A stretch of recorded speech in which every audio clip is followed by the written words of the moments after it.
చూసావా? బుజ్జి భైరవ చూసావా? చూసావా? ఎలా ఉంది? భైరవ బాగున్నాడా? బుజ్జి బాగుందా? బుజ్జి బాగుందా? ఏది నచ్చింది నీకు బాగా? బుజ్జి బుజ్జి అది ప్లే నచ్చిందా లేకపోతే భైరవాది నచ్చిందా? హెడ్ నచ్చిందా? ఏమనింది బుజ్జి? ఏమనింది సినిమాలో? పడిపోయిందా? ప్రభాస్ కోసం వచ్చావా? ప్రభాస్ రాలేదా? సరే, ప్రభాస్ గారికి ఆల్ ది బెస్ట్ చెప్పు. ప్రభాస్ అన్న ఆల్ ది బెస్ట్ చెప్పు. ఆల్ ది బెస్ట్ కల్కి అన్న. కలికి. ఓకే, బాగుందా? అయితే ఏదన్నా చెప్పు, డైలాగ్ చెప్పు. కింద పడిపోయింది.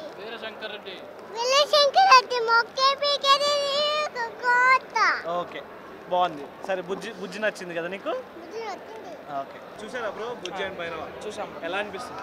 అంటే యానిమేషన్ మొత్తం బాగా చేశారు. సినిమాకి వెయిట్ చేయాలి అంతే.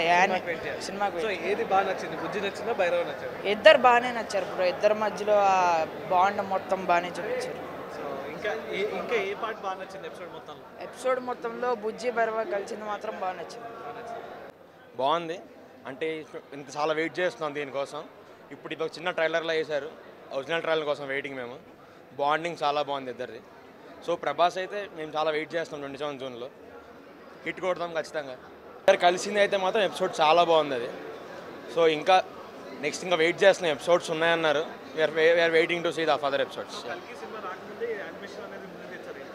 అంటే మాకు ఒక ఐడియా ఇస్తున్నారు సినిమా మీద. అంటే మేము ఇంకా ఎక్స్పెక్టేషన్స్ పెంచుకుంటున్నాం. ఇంకా దానికంటే ఎక్కువ ఇస్తారని చెప్పి యానిమేషన్ సీక్వెన్స్ అయితే నాకు చాలా బాగా నచ్చింది. ఎందుకంటే చూస్తుండగానే చాలా బాగా నవ్వాను అనమాట. అండ్ నాకైతే ఎక్సైటెడ్గా ఉంది. కల్కి గురించి వెయిటింగ్ అసలు. సో ముందు అసలు ఏ పార్ట్ నచ్చింది బుజ్జి అండ్ భైరవ కాంబినేషన్లో? అంటే బుజ్జి అండ్ భైరవలో లైక్ వాళ్ళిద్దరు కలుస్తారు కదా, అక్కడైతే అసలు ఒక మాస్ సంభవం జరిగింది. అంటే లైక్ యానిమేటెడ్లోనే అలా ఉందంటే ఇంకా రియల్గా ఎలా ఉంటుందో ఒక మీ ఊహలకి వదిలేస్తున్నారు. అంటే నార్మల్గా సినిమా రిలీజ్ అవ్వకముందు అసలు దేనికి మనకి హింట్స్ ఇవ్వరు. కల్కి గురించి ముందే ఒక చిన్న యానిమేషన్ పార్ట్ తెచ్చేసారు మనం. అవును. దాని మీద మీ అభిప్రాయం? అంటే ఇది జస్ట్ కిడ్స్ పరంగా బేస్డ్ వాళ్ళ గురించి అయితే ఇచ్చారనమాట. అండ్ అది మూవీకి ఎఫెక్ట్ అవ్వదని నేను అనుకుంటున్నాను. ఇది ఒక ప్రయోగం చేస్తున్నారు అంతే యానిమేషన్ మీద. నాకైతే దానివల్ల ఏం ఎఫెక్ట్ అవ్వదు అనుకుంటున్నాను. చాలా ఎంజాయ్ చేస్తారు అనుకుంటున్నాను. నాకు చాలా బాగా నచ్చింది. ఎందుకంటే చాలా బాగుంది. ఎందుకంటే రిలేటెడ్ టు మిమిక్రీ కానీ అదంతా చాలా బాగుంది. బ్రహ్మానందం గారు కూడా ఉన్నారు ఇందులో. Thank you.